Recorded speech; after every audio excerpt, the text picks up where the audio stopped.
Turtingas tėtis, vargšas tėtis – tai nesenstanti asmeninių finansų klasika, teikianti neįkainojamas pamokas apie pinigų valdymą ir turto kūrimą. Ši knyga, paremta Roberto Kiyosaki patirtimi su savo tėvu ir draugo tėvu, atskleidžia skirtingą požiūrį į pinigus ir jų didelę įtaką finansiniai gerovei. Finansinis švietimas, dažnai ignoruojamas tradicinėme mokyme, iškyla kaip esminis veiksnys, formuojantis mūsų finansinį likimą. Svarbu ne tik tai, kiek pinigų uždirbate, bet ir tai, kaip juos valdote ir auginate. Ši knyga pabrėžia, kad finansinis raštingumas yra ne privilegija, o būtinybė kiekvienam, siekiančiam finansinės laisvės. Suprasdami turtingas tėtis, vargšas tėtis išdėstytus principus, skaitytojai gali įgyti žinių ir įrankių, padėsiančių naršyti sudėtingame finansų pasaulyje. Ši kelionė prasideda nuo esminių skirtumų tarp to, kaip turtingi ir vargšai suvokia ir tvarko pinigus, pripažinimo. Turtingas tėtis, vargšas tėtis, sutelkia dėmesį į kontrastingas dviejų tėvo figūrų finansinės filosofijas Kiyosaki gyvenime.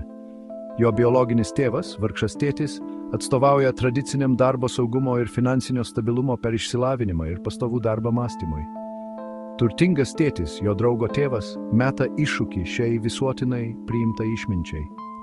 Turtingas tėtis skatina verslumą, investicijas ir turto, generuojančio pasyvias pajamas, kūrimą. Jis pabrėžia finansinio raštingumo svarbą, ragindamas suprasti finansinės ataskaitas, investuoti į nekilnojamąjį turtą ir kurti verslą. Šis kontrastingas požiūris pabrėžia, kaip svarbu mąstyti plačiau nei atlyginimas ir ieškoti būdų, kaip sukurti turtą. Šie kontrastingi požiūriai pabrėžia, kad finansinė sėkmė kyla ne tik iš sunkaus darbo, bet ir iš tinkamo mąstymo. Tai skatina skaitytojus suabejoti įprastą finansinę išmintimi ir ištirti alternatyvius kelius į finansinę laisvę. Turtingas tėtis, vargšas tėtis kritikuoja žiurkių lenktynės, nesibaigiantį darbo už pinigus, daugumos jų išleidimo ir finansinės priklausomybės ciklą. Šis ciklas kyla dėl finansinio raštingumo stokos ir baime pagrįstų finansinių sprendimų. Finansinis raštingumas suteikia žmonėms galią išsivaduoti iš šio ciklo. Jis suteikia jiems galimybę priimti pagrįstus sprendimus dėl pinigų, suprasti finansinę riziką ir galimybės bei susikurti saugią finansinę ateitį. Svarbu ne tik žinoti, kaip užsidirbti pinigų, bet ir kaip priversti pinigus dirbti jums.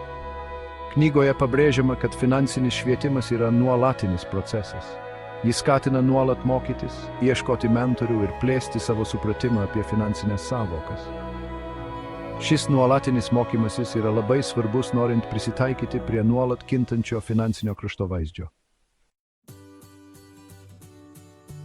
4 skyrius – turtas ir įsipareigojimai, turto kūrimo elementų supratimas. Viena galingiausių turtingas tėtis, vargšas tėtis koncepcijų yra skirtumas tarp turto ir įsipareigojimų. Ši paprasta, bet gili idėja yra ilgalaikio turto kūrimo pagrindas. Turtingas tėtis turtą apibrėžia kaip tai, kas įdeda pinigus į jūsų kišenę, o įsipareigojimas – tai, kas paima pinigus. Namas dažnai suvokiamas kaip turtas, turtingo tėčio priskiriamas įsipareigojimams, nes jis generuoja išlaidas, tokias kaip hipotekos, nekilnojamojo turto mokesčiai ir priežiūra. Priešingai, nuomos turtas ar akcijos generuojančios pasyvias pajamas laikomos turtu.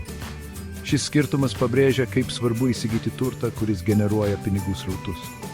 Šios koncepcijos supratimas leidžia žmonėms priimti pagrįstus finansinius sprendimus, teikiant pirmenybę investicijoms, kurios kuria turtą, o ne įsipareigojimams, kurie eikvoja išteklius. Tai skatina strateginį išteklių paskirstymą, siekiant sukurti tvarią finansinę ateitį. 5 skyrius – dirbk, kad mokytumeisi, o ne dėl pinigų. Finansinio išsilavinimo siekimas. Turtingas tėtis, vargšas tėtis meta iššūkį įprastam požiūriui į darbą. Užuot siekia gerai apmokamo darbo vien dėl pinigų, ji pasisako už tai, kad būtų ieškoma darbo galimybių, kurios siūlo vertingą finansinį išsilavinimą ir įgūdžius. Šis požiūris teikia pirmenybę ilgalaikiam finansiniam augimui, o ne momentiniam pasitenkinimui.